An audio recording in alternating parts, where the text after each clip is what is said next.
Les prometí la vez pasada que íbamos a entrar en un nuevo momento eh, de este ciclo de reflexiones.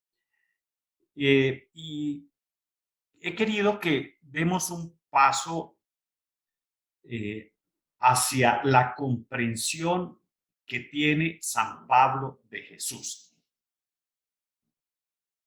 Podrán ustedes preguntarse por qué y para qué. Miren, cuando uno es capaz de ir un poco más allá de los relatos evangélicos, a estudiar, a comprender la persona de Jesús desde una mirada distinta, tan compleja como la mirada de Pablo, esto le ayuda a la persona, al creyente, al discípulo, le ayuda a crecer grandemente porque es un acercamiento a la persona de Jesús verdaderamente novedoso. Entonces, ¿para qué? Para que enriquezcamos junto con las enseñanzas paulinas que brotan de su experiencia, enriquezcamos nuestra comprensión de la persona de Jesús, un poco más allá de las narraciones evangélicas. No que se le quiera quitar todo el sentido y todo el valor que tienen los evangelios, sino que las cartas paulinas como cartas reveladas, por eso están dentro del canon, ¿sí? Ellas nos ayudan a crecer en esa comprensión.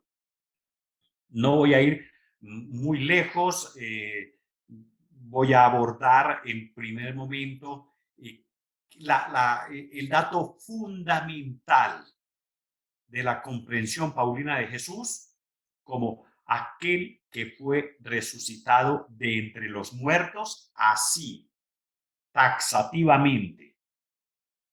Y luego entraré, si el tiempo nos permite, entraré en una reflexión sobre la humanidad de Jesús. Es importante también ver cómo comprende Pablo y desde dónde, desde qué fuentes de la tradición hebrea él comprende a la persona de Jesús. Allí nos pegaremos de un cántico que él consigna en la carta a los filipenses, en el capítulo segundo, que nos va a dar unas pistas muy interesantes. ¿Qué busca todo esto? Pues ofrecernos elementos para ir creciendo, para ir fortaleciendo también nuestra espiritualidad. Entonces, vamos a entrar en materia. Yo les agradezco mucho que estén aquí presentes y que tengan el coraje en una mañana de sábado de sentarse a escuchar estas reflexiones que tienen su tiempo, su trabajo, su esfuerzo. Son reflexiones que se construyen con un poco de lectura, de meditación, pero también de acercamientos exegéticos a los textos bíblicos, en este caso concreto a las cartas paulinas. Por eso yo a veces pronuncio palabras en griego o de pronto alguna que otra palabra en hebreo, porque me parece que es importante que veamos el fundamento, pero también la seriedad con que se componen estas pequeñas reflexiones. ¿Cuál es entonces la primera aseveración, la primera y fundamental aseveración que hace Pablo de la persona de Jesús? ¿Quién es? ¿Cómo lo comprende? Así como decíamos antes, comprensión paulina de Dios. Y uno de los datos que nosotros remarcamos muchas veces acerca de cómo comprendía Pablo a Dios después de su experiencia de hallar el camino de Damasco. Recordemos que dijimos muchas veces, aquel que resucitó a Jesús de entre los muertos. Esa frasecita la repetimos muchas veces. Reconoce a Dios como aquel, y ese aquel es con mayúscula, A mayúscula, aquel que resucitó a Jesús de entre los muertos. Uno puede mirar en la carta a los Romanos, el capítulo 8, versículo 11. De la misma manera, Pablo identifica a Jesús como, atención a esto, aquel que fue resucitado de entre los muertos. Dios, aquel que resucitó a Jesús de entre los muertos. Jesús, aquel que fue resucitado de entre los muertos. Hay una coherencia perfecta. Miramos allá en Romanos capítulo 7, versículo 4. ¿Ven? Esto no está reflexionado ni está meditado de esta manera en los evangelios, que son catequesis recogidas por los evangelistas para ser enviadas a distintas comunidades, después recogidas y organizadas en los 4 evangelios. Pablo ya es una versión nueva, Pablo ya es un converso, es como una segunda generación de cristianos. Pablo, vamos a encontrar que se vale de fórmulas similares, unas veces con y otras sin la expresión de entre los muertos, pero es claro que es aquel que fue resucitado. Fue resucitado. Ese fue significa que hay una fuerza exterior que lo levanta. Eso es muy importante. Podríamos hacer una reflexión amplísima, pero no es del caso, si nos pusiéramos a comparar cómo es la comprensión de la resurrección en Juan y la diferencia con la comprensión de la resurrección en Pablo. En Juan tiene mucha fuerza, tiene mucha importancia el hecho de que Jesús se levanta. Ahí hay un dato que nadie conoce, porque nadie estuvo metido dentro del sepulcro en ese momento. ¿Verdad? Nadie. No hay una narración de alguien que estuvo al lado de Jesús en el momento en que se incorporó o en el momento en que sale de la muerte. Para Pablo es la fuerza del Padre. Es el Padre el que recoge al Hijo y lo levanta. Pero lo importante no es la diferencia entre el uno y el otro, ni de dónde provenga la fuerza, sino es que Jesús es identificado por Pablo como el resucitado. Ese dato es clave. Mis amigos y mis amigas, si esto nos queda ya fijado en mente y corazón, hemos logrado algo con todas estas reflexiones. Lo importante es que para Pablo Jesús es reconocido como el resucitado. Ese es un dato fundamental en la cristología paulina. El resucitado, es decir, es innegable la experiencia que Pablo tiene que Jesús resucitó. Con la fuerza del Padre, sea con su propia fuerza, pero es resucitado. Ese es el dato. Por eso más adelante él dirá, si Cristo no resucitó de entre los muertos, vana es nuestra fe. Creemos en Cristo, ese crucificado, pero ese al cual el Padre resucitó de entre los muertos. En los evangelios, podemos ahora citar algunas, mencionar algunas citas que tengo aquí escritas. En los evangelios encontramos referencias a personas que fueron resucitadas igualmente de entre los muertos. hay narraciones de personas. La hija de Jairo, por ejemplo.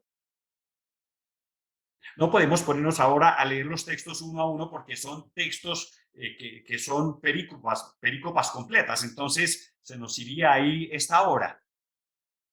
Pero sí podemos citar Marcos 5 del 21 al 43 y los paralelos, porque también está la resurrección de la hija de Jairo, está en Lucas 8, versículos 40 al 56 y está también en Mateo capítulo 9, versículos del 18 al 26. Está en los tres evangelios narrada la resurrección de entre los muertos de la hija de Jairo. Recordamos que la gente decía que ella ya está muerta y Jesús lo saca y le dice, la niña no está muerta, ella está viva.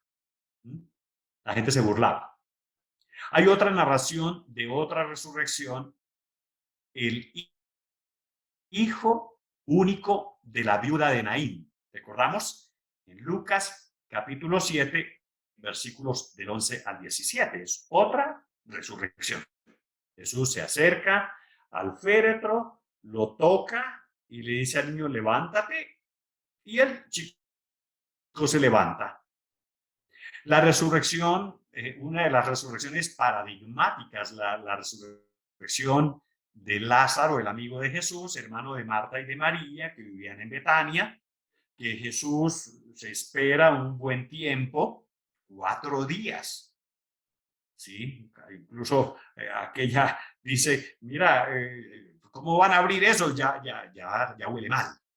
Hay todo un ejercicio hecho por Jesús para desmitificar aquello de que podría ser una catalepsia, que había podido entrar en un desmayo. No, el caso era que estaba muerto, ciertamente muerto. 4 días después y ya sepultado, no se puede dudar de la muerte de alguien. Juan 11, 1, 44. También tenemos en los Hechos de los Apóstoles una resurrección, por ejemplo, cuando Pedro resucita a Tabita. ¿Recuerdan? A Tabita que y, y la toma de la mano y le dice, levántate, y ella está en Hechos 9, versículos del 36 al 42. Y el mismo Pablo resucita a Eutico. Recordamos esa noche que él se quedó hablando largamente y hablando de Jesús y explicando y explicando y explicando. Y Eutico, que estaba por allá subido bien arriba, se cayó, se durmió y se cayó y quedó muerto. Y Pablo lo levanta, lo incorpora y se habla allí de una resurrección. Está para leerlo en Hechos 20, capítulo 20, versículos del 7 al 12. ¿Sí? Encontramos la frase resucitado de entre los muertos, con referencia en el Evangelio de Juan a Lázaro, ¿sí? Que Lázaro había sido resucitado de entre los muertos en el capítulo 12, versículo 1, y en el capítulo, en el versículo 9 y en el versículo 17, se habla en ese capítulo 12 de San Juan de resucitado, el que había sido resucitado entre los muertos. Pero no existe aquí, miren, fijémonos en lo siguiente, hay narraciones sobre resurrecciones de personas e incluso resucitado de entre los muertos se habla de Lázaro. Se utiliza esa expresión en Juan. Pero no existe en la escritura una expresión tan precisa como la que utiliza Pablo para referirse a Jesús. La palabra aquel, aquel que fue resucitado de entre los muertos. Ese aquel es la referencia a un sujeto con mayúscula, con A mayúscula. Aquel que fue resucitado entre los muertos es una expresión propia de Pablo. ¿Por qué Pablo se refiere de esta manera a Jesús cuando quiere hablar de él como el resucitado. ¿Cuándo llegó Pablo a esta convicción? Yo tengo muchas preguntas, seguiré teniendo muchas preguntas. Si el Señor me da el permiso, si me lleva al cielo, cuando yo muera y me encuentre yo con Pablo, le voy a decir cómo era el tema, porque yo tenía muchas preguntas allá en la tierra sobre tu comprensión de Dios y sobre tu comprensión de Jesús. ¿Qué fue lo que te pasó? Yo quiero hablar con él ese día, en ese momento, y preguntarle cómo fue esa experiencia. A mí me fascina pensar cómo fue ese encuentro, qué pasó en Saulo. ¿Qué fue lo que le cambió tanto la vida? ¿A qué se debe de que él se refiere a Jesús de esa manera? ¿Cómo llega Pablo a esta convicción? ¿Por qué en las personas arriba mencionadas no se utiliza la expresión aquel o aquella que fueron resucitados de entre los muertos, sino es solamente para Jesús? Hay algo especial cuando Pablo quiere hablar de la resurrección del Señor. Solo Jesús es reconocido como aquel que fue resucitado de entre los muertos. Miren, amigos y amigas,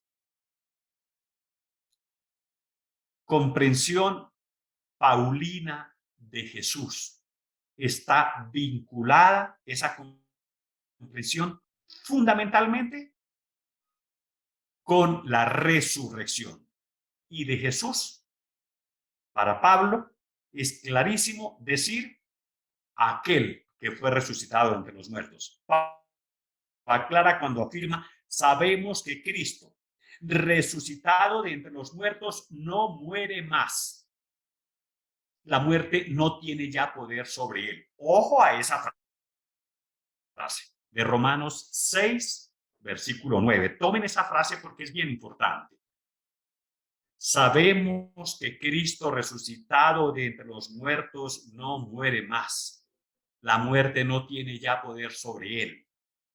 También en su discurso de Hechos 13:34, Pablo lo afirma. Ahí tiene que haber una experiencia cara a cara con Jesús.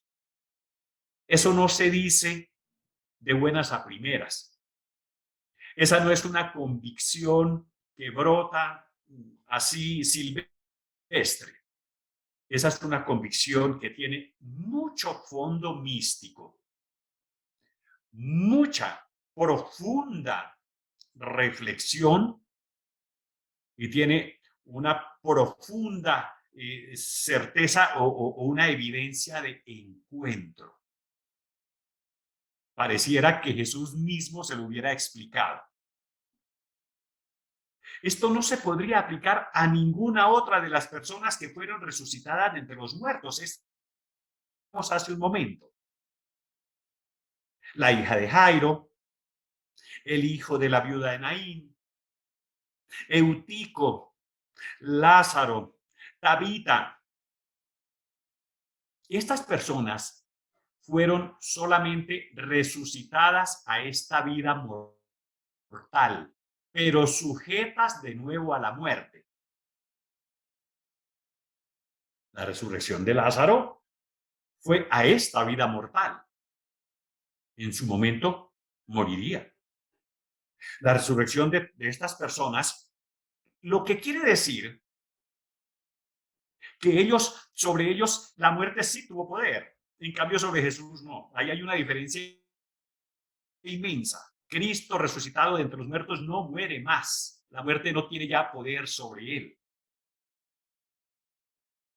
Esa es la expresión de la resurrección de estos personajes, de Tabita, de Eutico, del hijo de la viuda de Naín, etcétera, de Lázaro. Su resurrección puede llamarse la expresión no existe como tal, pero como está en griego, sería como una resucitación. Perdónenme la expresión, no es una palabra tan válida, pero es la acción devolver a la vida a los seres vivos en estado de muerte aparente, reanimación. Es la palabra que utilizan como una especie de reanimación. Es decir, la persona pero luego vuelve a morir. Y eso diferencia, por eso Pablo hace esa claridad de cuando Jesús, sabemos que Cristo resucitado entre los muertos no muere más, la muerte ya no tiene poder sobre él, con los otros es distinto. Esa no es una resurrección en el estricto sentido de la palabra, al menos en el mismo sentido de la resurrección de Jesús, no es la misma, porque es una muerte para volver a morir. En la de Jesús es una muerte, una resurrección en la que ya la muerte no tiene poder sobre él. Ahí hay una diferencia grande, ¿verdad? Esto es muy importante y digámoslo así, extremadamente importante para nosotros porque, a ver, ¿por qué? ¿Por qué? ¿Por qué es extremadamente importante para nosotros? Porque se nos ha prometido una resurrección como la de Jesús y no una resurrección como una reanimación. ¿Eh? Ese es el punto clave. Conocer a Jesús, comprender estos datos teológicos de tanta profundidad, nos ayuda a comprender nuestra propia realidad. Es que a nosotros se nos ha prometido una resurrección como la de Jesús y no una resucitación o una reanimación para volver a caer en las manos de la muerte. Y claro, tenemos que entender que cuando los que hemos muerto con Cristo en el bautismo, también con él resucitamos a la vida nueva. Es la resurrección de Jesús la que nos afecta a nosotros. La muerte de todos los seres humanos. Pero es la resurrección de Cristo la que nos afecta, la que nos toca. Y es la que se nos prometió. Y es por la que suspiramos. Y es la que deseamos. Pablo dice siempre con absoluta claridad que fue Dios Padre quien resucitó a Jesús de entre los muertos. Uno puede mirar allá en 1 Tesalonicenses 4:14. Allí dice, ¿no creemos que Jesús murió y resucitó? De la misma manera, pues, Dios hará que Jesús se lleve con él a los que ahora descansan. Esa resurrección de Jesús de entre los muertos por el Padre, esa se aplica a nosotros. ¿No creemos que Jesús murió y resucitó? De la misma manera, pues, Dios hará que Jesús se lleve con él a los que ahora descansan. Dios hará que nosotros resucitemos con Jesús en su resurrección. El contexto indica que todo esto es acción del Padre, dado que es Él quien conducirá de entre los muertos con Jesús, su Hijo, a aquellos que han muerto. Miren la belleza de este texto y lo que eso le aporta a nuestro esperar. A mí me encanta decir esto, sobre todo cuando tenemos muy cerca la experiencia de la muerte de personas queridas. Porque nosotros no estamos caminando, no vagamos en la vida en falso. Nosotros caminamos a la luz de la esperanza de la resurrección que el Padre hará de nosotros en la persona de su Hijo Jesucristo para no morir más. Todo esto entonces es una acción del Padre. Él conducirá de entre los muertos con Jesús a aquellos que han muerto.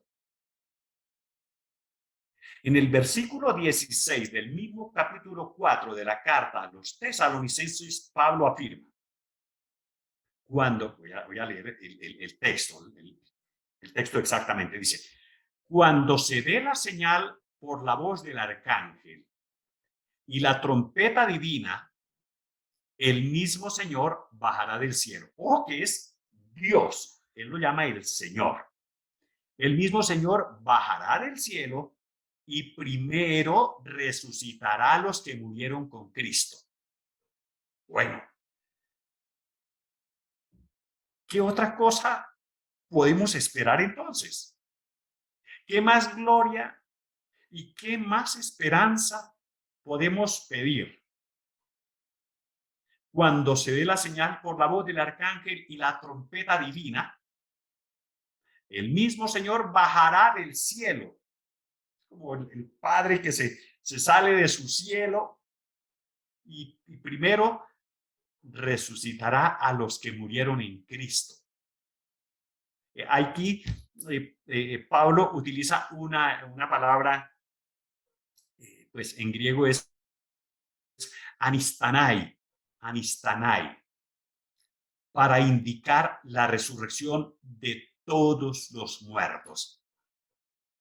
Y se entiende que esta acción es una acción de Dios Padre y que estas personas no se levantan de dentro de los muertos, allá de entre los muertos, por su propio poder, sino que es Dios quien resucita, es Dios quien vuelve a la vida. Él es el que da la vida, el que llama a la vida, a la vida natural, pero Él es el que llama a la vida de la resurrección en el bautismo y es Él el que llama a la resurrección de entre los muertos por su propio poder cuando morimos. Pero esto nos lo aporta Pablo, porque Pablo ya ha tenido una experiencia, él ya ha hecho toda una reflexión y va mucho más allá de los relatos tan casi biográficos, casi crónicas que dejan escritas los evangelistas. Esto ya es mucho más reflexionado, mucho más meditado. Es la contemplación del misterio de la resurrección de Jesús lo que lleva a Pablo a componer para nosotros estas verdades que además nos deben animar muchísimo en la fe. Bien, quería gastarme este primer momento hablando de cómo comprende de manera muy breve, y podíamos aquí hablar largamente sobre otros aspectos de la comprensión eh, de aquel que es resucitado entre los muertos, pero me parece que con esto es más que suficiente para poder dar paso a una nota que para mí es absolutamente clave y es hablar de la humanidad de Jesús en las cartas de San Pablo. ¿Cómo comprende Pablo el Jesús humano si él nunca lo vio? Nunca compartió con él. Pablo, como les decía, es una segunda generación de creyentes. Él ya no lo vio. Él lo vio ya allí solamente, pues tuvo la experiencia del camino de Damasco. Señor, ¿quién eres? Soy Jesús a quien tú persigues. Es la experiencia fundante de la fe cristológica de Pablo. ¿Sí? Él no conoció a Jesús en los caminos de Galilea, pero él sí hace una teología muy seria sobre la humanidad de Jesús y es importante que nosotros veamos cómo comprende él. A mí me encanta Pablo porque él es como nosotros. Él creyó sin haber visto. La experiencia del camino de Damasco es una experiencia mística, es una experiencia muy particular. pero él no tuvo la oportunidad que tuvieron los apóstoles, aunque Pablo se llama a sí mismo apóstol.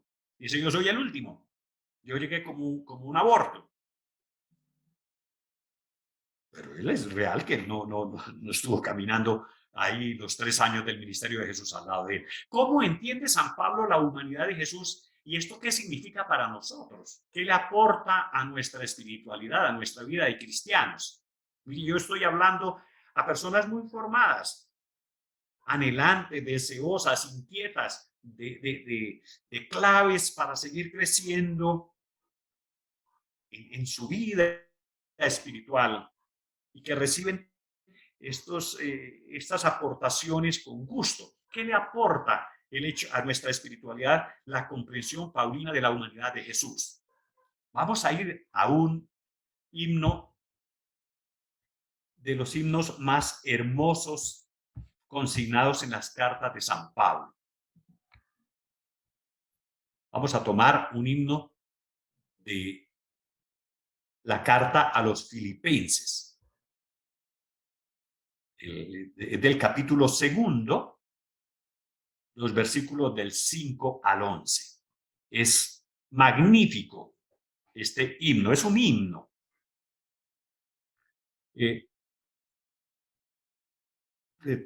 para los cristianos de aquella época, para aquellas primitivas comunidades cristianas, para los primeros cristianos, también para nosotros, tenía mucha trascendencia y mucha importancia este himno, porque celebra la gran exaltación de Cristo y además porque reconoce en la humillación, en la humanidad más humilde, más atacada, más violada, más violentada, el camino de la exaltación.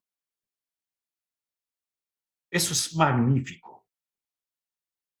Comprender la humanidad de Jesús no como la humanidad de un rey ausente, sentado allá en el solio de los reyes, en su sede, sino la humanidad de un Dios que se hace carne nuestra y que acepta la vejación, la humillación, la cruz como camino para la exaltación.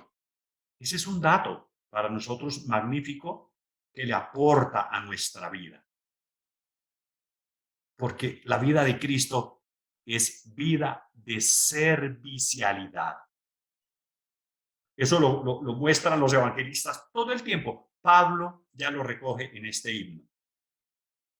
Nosotros, los que rezamos el oficio divino, siempre pues tenemos dentro de una de las oraciones de la tarde, de vísperas, tenemos este himno y lo recitamos de memoria. Eso uno de tanto decirlo, de tanto recitarlo, de tanto meditarlo, de tanto reflexionarlo, termina uno diciéndolo de memoria, de memoria, de memoria, pero es una memoria santa. Voy a permitirme leer este himno, pero que ojalá no sea solamente una lectura, sino que sintamos palabra por palabra lo que Pablo quiere decir, lo que él expresa, que expresaba también la comunidad cristiana, que nosotros también lo expresamos. Miren cómo comienza él diciendo en el versículo 5 del capítulo 2 de la carta a los filipenses. A los filipenses. Tengan entre ustedes los mismos sentimientos de Cristo. Tengan entre ustedes. Claro, está hablando en términos de comunidad. Vamos a hablar de la humanidad, pero Pablo recoge este himno y lo dirige a la comunidad como una línea orientadora. Tengan entre ustedes los mismos sentimientos de Cristo. Las comunidades tienen que vivir, están llamadas a vivir a la manera de Cristo con los mismos sentimientos. Y la figura que nos va a proponer en este momento Pablo es la figura de un siervo, la figura del siervo. Y el siervo es el que sirve. El que sirve no se entiende sino de esa manera, como el que sirve. Tengan entre ustedes los mismos sentimientos de Cristo. Entonces no podemos estar en el mundo, primero, sueltos de la comunidad, no. Segundo, en la comunidad, pero fastidiando. Peleando por el primer puesto, intrigando, peleando, quienes criticando. Por Dios, no.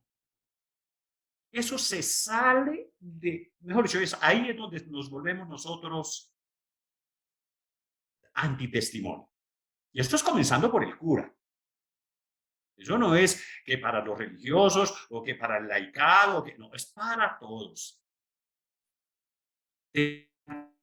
Entre ustedes los mismos sentimientos de Cristo.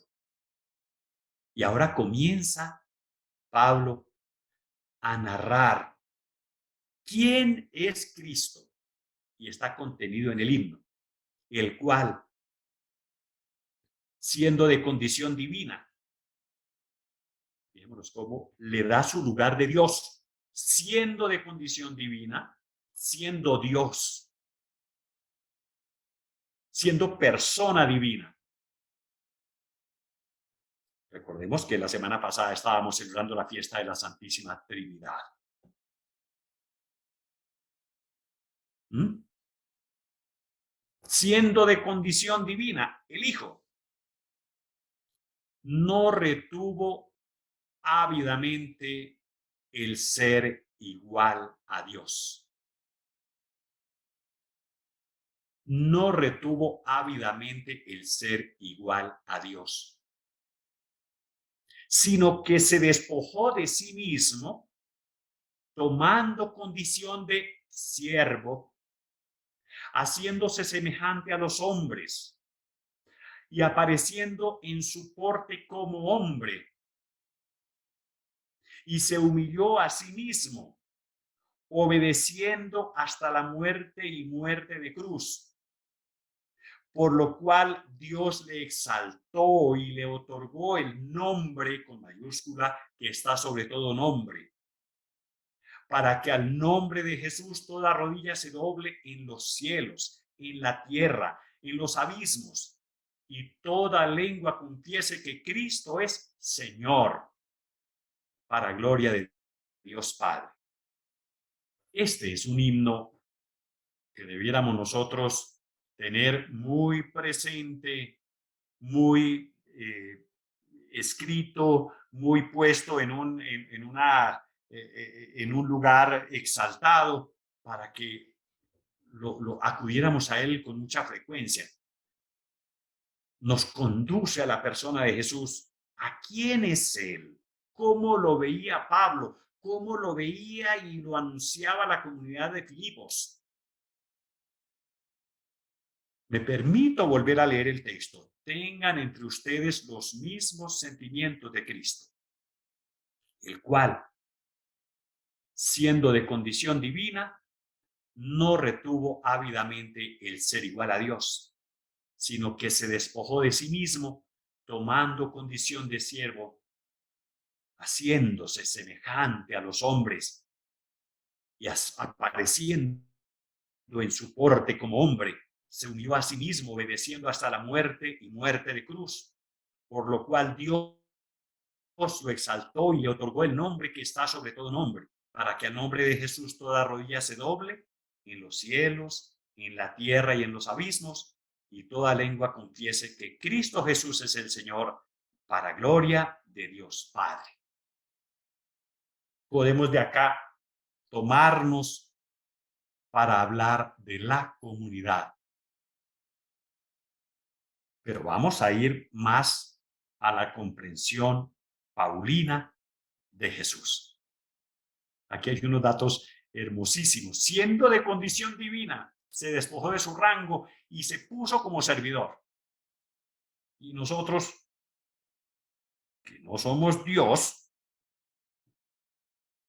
eh, nos apropiamos a veces de la condición divina, y nos parecemos como a Dios. Entonces entramos y somos pues la última palabra. Estamos un poquito, a veces nos ponemos un poco lejos. Este himno ha sido reconocido por los exégetas, por los estudiosos de la Sagrada Escritura, como un himno inspirado y con gran influencia del cántico del siervo de Yahvé. Aquí me voy a detener, porque es que la palabra siervo tomó la condición de siervo. Es propia del segundo Isaías. Y cuando digo el segundo Isaías, entiendo que ya nos conectamos, porque de esto he hablado en otro momento, de los tres momentos en que he redactado el libro de Isaías. El proto Isaías, el deutero Isaías, ¿cierto? Yo lo hemos estudiado en algunos momentos. Y el tercer Isaías. En el capítulo 52 de Isaías, allí está contenido ese cántico del siervo de Yahvé. Y cuando Pablo, para hablar de la humanidad de Jesús, asume que Cristo, el Señor, se hizo siervo, es clarísimo, y en esto los exégetas todos están de acuerdo, es clarísimo que él se está refiriendo al siervo anunciado por Isaías y consignado en el capítulo 52 de su libro. En este cántico de Isaías, allá del siervo, el autor usa al comienzo 4 verbos para referirse a la exaltación del siervo. Miren, estos son los cánticos que nosotros leemos allá por la época de la Cuaresma y la Semana Santa. Comienza diciendo: he aquí que prosperará mi siervo, será enaltecido, levantado, ensalzado sobremanera. Ese es el versículo 13 del capítulo 52 de Isaías. Ese siervo que en aquel momento hablaba o se refería al a aquel que pondría su espalda y su rostro y su vida por la humanidad, Pablo entiende que es Cristo. He aquí que prosperará mi siervo, será enaltecido, levantado y ensalzado sobremanera. Los últimos 3 verbos estos, enaltecido, levantado, ensalzado, significan prácticamente lo mismo con algunas variaciones, con algunos énfasis. Quienes tienen la fortuna de estudiar la Sagrada Escritura a profundidad, yo creo que tengo, y debo confesar que tengo todos cargamos pequeñas frustraciones en la vida y esta es una. Yo hubiese querido estudiar la Sagrada Escritura, eh, bueno, pues uno la estudia, pero en un instituto de estos bíblicos en donde se trabaja duramente, es fuerte, en donde se profundiza, en donde se hace estudio científico muy profundo de la Sagrada Escritura. Este estudio pues no se le da a todos. Nosotros, algunos tenemos unos estudios más, otros menos, pero en distintas ciencias eclesiásticas, uno carga un poquito, al menos yo, un poco de frustración, bueno, es una frustración santa. Pero quienes han tenido la fortuna de estudiar a profundidad las Sagradas Escrituras y de manera especial el Evangelio de Juan, eh, eh, sabrán, estas personas lo tienen claro, cómo Juan usa el verbo ser enaltecido, esa expresión, ser enaltecido, para dar base a toda su teología de la crucifixión y la glorificación de Jesús. Tengo que irme a Juan, obviamente, porque es que ahí hay un emparentamiento muy cercano entre Pablo y Juan a partir de estas palabras que están en el cántico de Isaías. Fíjense cómo voy haciendo intertextualidad. Sin quererlo lo voy haciendo. Enaltecido, levantado, ensalzado. ¿Cómo usa esa expresión, ser enaltecido, Juan, para dar base a toda la teología de la crucifixión y la glorificación? Esos dos elementos, crucifixión y glorificación. Juan lo usa en el sentido propio de Jesús, alzado en la cruz y exaltado a la gloria. Fíjense que hay dos elevaciones, dos, eh, dos encumbramientos. No tengo la expresión precisa, pero son dos posiciones, sí, como dos movimientos mejor. El movimiento de la cruz que se levanta, y Jesús es levantado y nos recuerda aquel momento allá en el Éxodo, cuando las serpientes van mordiendo al pueblo que va atravesando el desierto, y cuando la gente se queja con Moisés, y Moisés entonces habla con Yahvé y le dice: ¿qué hago? La gente está angustiada, las serpientes nos están matando. Entonces él les dice: haga un estandarte con una serpiente de bronce y levántela. Y todo el que sea mordido por las serpientes mira aquella serpiente de bronce, aquel estandarte, y quedará sanado. Y eso fue, así fue. Jesús utilizará esa expresión también para decir: cuando yo sea levantado, y entonces está refiriéndose claramente como la serpiente en el desierto. Cuando él sea levantado, atraeré a todos hacia mí.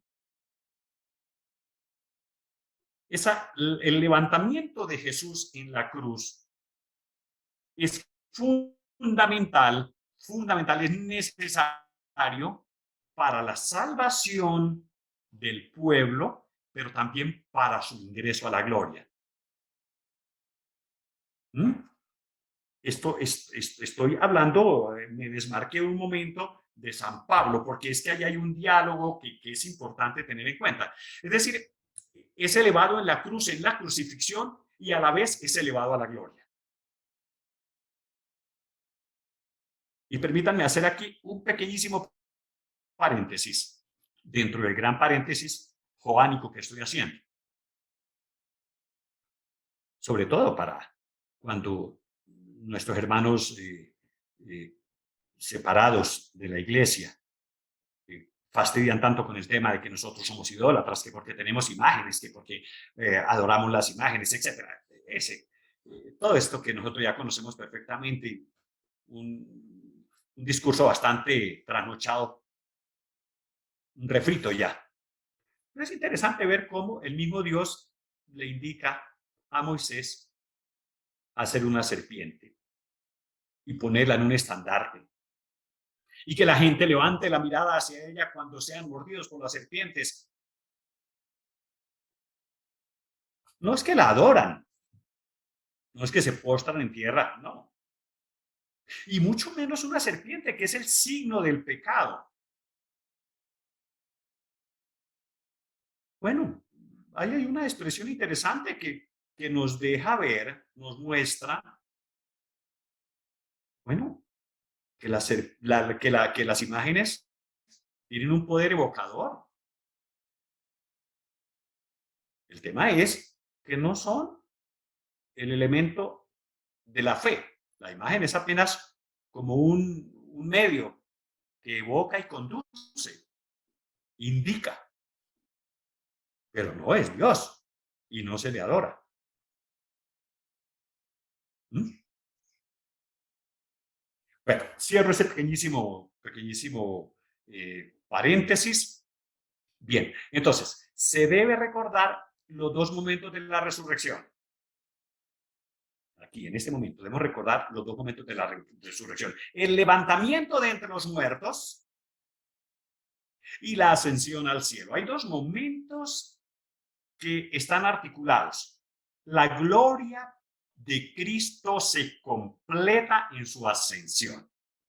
Entonces, Él es levantado de entre los muertos, es resucitado de entre los muertos, pero luego la ascensión, el ingreso a la gloria plenamente para sentarse a la derecha del Padre, desde donde volverá con gloria para juzgar a vivos y muertos, están perfectamente articulados esos dos momentos. Ambos momentos forman parte de un acto de elevación de la persona de Jesús a la gloria.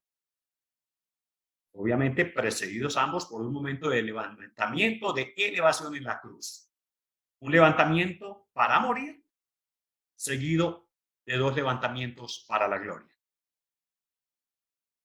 No sé si me complico, pero es interesante que entremos, reconozcamos un poquito más allá como la profundidad, el entresijo de estas expresiones que son tan bellas. Eso de ser enaltecido no es simplemente que bueno, fue llevado allá para arriba. Uno siente que como que se fue y como estamos tan cerca de la fiesta de la ascensión, de la fiesta de la Santísima Trinidad, de la fiesta del Pentecostés que celebramos mañana, pues entonces como que sentimos que, bueno, pues subió y se fue y ya. Esto es mucho más que eso, ¿verdad? Mucho más que eso de subir. Esto es todo un misterio de abajamiento, aquel de condición divina que toma condición de esclavo, de siervo, que asume el dolor de la humanidad, que será glorificado, que asciende, que sube, que es exaltado, que es enaltecido. Es importante comprender esto para nuestro propio acervo espiritual. El himno de la carta, volvamos al himno de la carta a los filipenses, se sirve de ese, de la exaltación, ser exaltado, pero le pone un prefijo. Aquí me complico y les voy a complicar un poquito la vida, pero permítanmelo.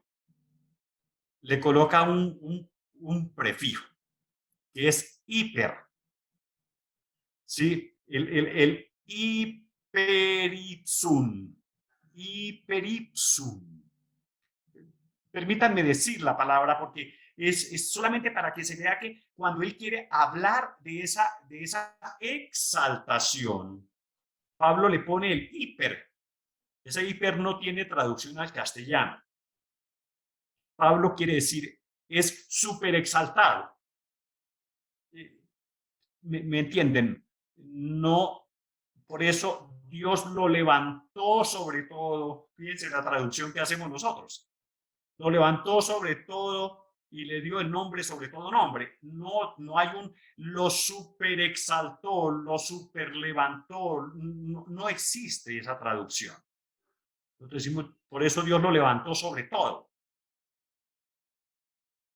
Sí, pero le falta esa fuerza que tiene el hiper. Cuando uno va al griego y mira el hiper, aquí hay mucho más que simplemente lo levantó. Es decir, lo exaltó más alto, al más alto nivel posible. Pablo quiere decirlo, pero eso es intraducible. Eso es lo que nosotros llamamos, eso es inefable. Es la manera como él quisiera decirlo, como él quisiera mostrar que lo puso por encima de todo, lo hiper exaltó. Por eso Dios lo levantó sobre todo y le dio el nombre que está por encima de todo nombre. Es lo máximo que Pablo puede decir. Quiero entrar dentro de este mismo himno a la comunidad de Filipos. Quiero detenerme en la humillación, en el tema de la humillación, el rechazo, el sufrimiento y la muerte. En el cántico del siervo doliente, del siervo de Yahvé, pero también para comprender a Jesús en ese camino de exaltación y también para comprender el sufrimiento del ser humano, nuestro sufrimiento como camino de crecimiento, como camino de exaltación.